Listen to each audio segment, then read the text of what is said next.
जय हिंद। नमस्कार। कैसे हैं आप सब?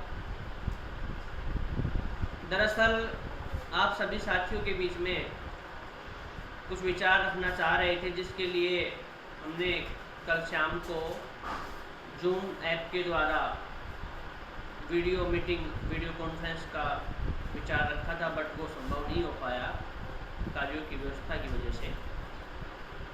और कुछ समय पहले ही हमने फेसबुक पर आकर लाइव आप सभी से संबोधन दिया था। कुछ साथी वीडियो के द्वारा जुड़े भी, जिनसे कुछ विचार व्यक्त हो पाए।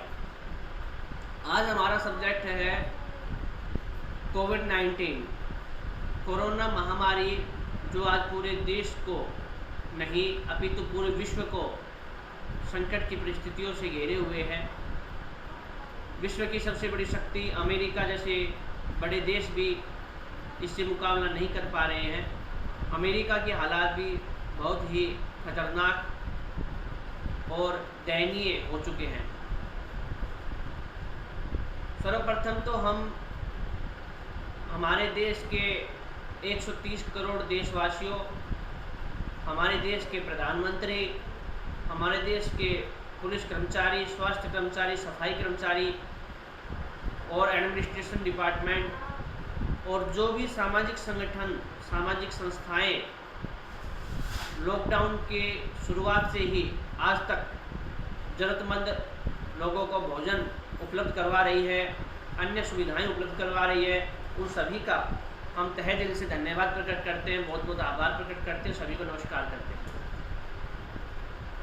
हम कहते हैं कि शिक्षा के बिना कुछ भी नहीं है, लेकिन शायद हम इस चीज़ को भूल जाते हैं कि एक अशिक्षित व्यक्ति इतना बड़ा काम कर जाता है, इतना बड़ा बलिदान देश के लिए दिया जाता है कि पढ़े लिखे व्यक्ति उसके आगे पानी भरते हैं।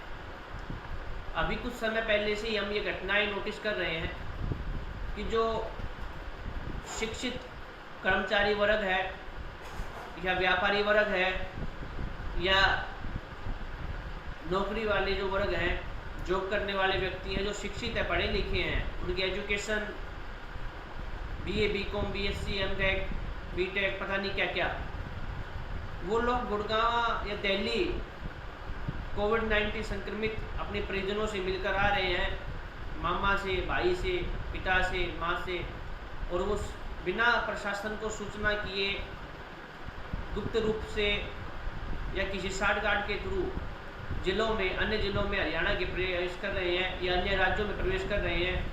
इनको हम कहेंगे पढ़े लिखे मूर्ख है वो व्यक्ति। अगर उनकी सोच यह है कि हम एडमिनिस्ट्रेशन, सरकार या पुलिस कर्मचारी या अन्य स्वास्थ्य विभाग के कर्मचारियों की आंखों में धूल झोंककर हम अपने घर में आ चुके हैं और हम मिल के आगे, किसी को पता नहीं लगा, तो भाई ये तुम्हारी सबसे बड़ी मूर्खता है। क्योंकि जहां आप संक्रमित व्यक्ति के पास होके आ रहे हैं, निसंदेह आप वहां से संक्रमित होकर आ रहे हैं, आप वो बीमारी अपने साथ लेकर आ रहे हैं।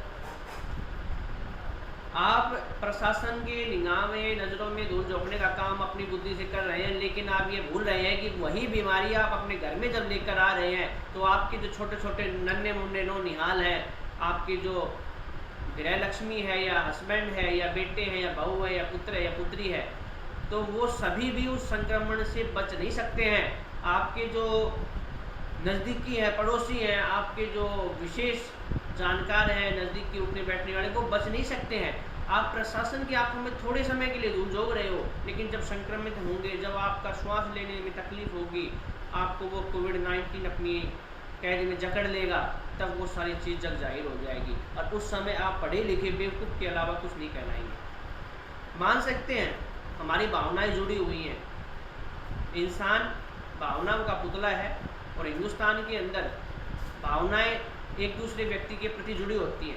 आपकी श्रद्धा, आस्था, विश्वास आपके माता पिता, आपके भाई बहन और अन्य आपके सहयोगियों के साथ जुड़ा होता है। उनकी समस्याओं को देखकर आपका दिल पसीज जाता है।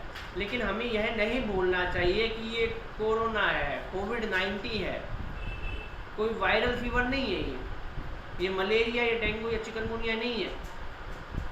इसका संक्रमण छूने से, बैठने से, उठने से, मिलने से, परिजनों के पास अगर आपने उनके बिस्तर को भी छुआ है, उनके कपड़े को भी छुआ है, उनके किसी टेलीफोन या उनके किसी बैठने के स्थान को भी अगर छुआ है, टच भी किया, तो आप निसंदेह कोविड-19 की चपेट में आ चुके हैं।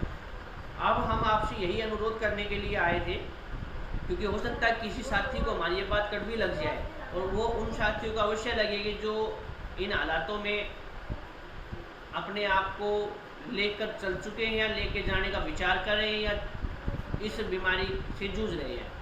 लेकिन साथियों, आप हमारे भाई हो, हमारे बंधु, हमारे मित्र हो, हमें आपसे कोई जेलेसी या कोई दुश्मनी नहीं है।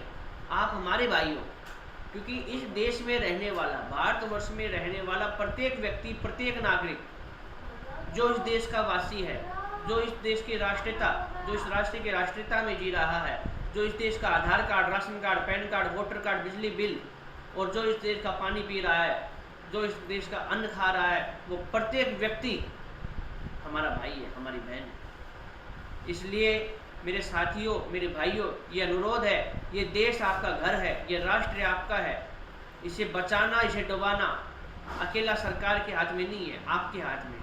अगर आप अपनी तरफ से बचाव रखेंगे, आप अपनी तरफ से इसमें सुरक्षा रखेंगे, तो निसंदेह आप अपने देश को बड़ी महामारी से बचा सकते हैं। जो हालात आज अमेरिका भुगत रहा है, उस अमेरिका के हालातों से देश में वो हालात पैदा ना हो, उससे हम बचा सकते हैं। मैं अपनी वाणी को विराम देना चाहूँगा और यही कहना चाहूँगा कि स्वस्थ रहें, स्वच्छ रहें, स्वस्थ रहें, घर पर रहें, लॉकडाउन का पालन करें। जय हिंद, जय भारत, वंदे मातरम, भारत माता की जय, भारत माता की जय, भारत माता की जय।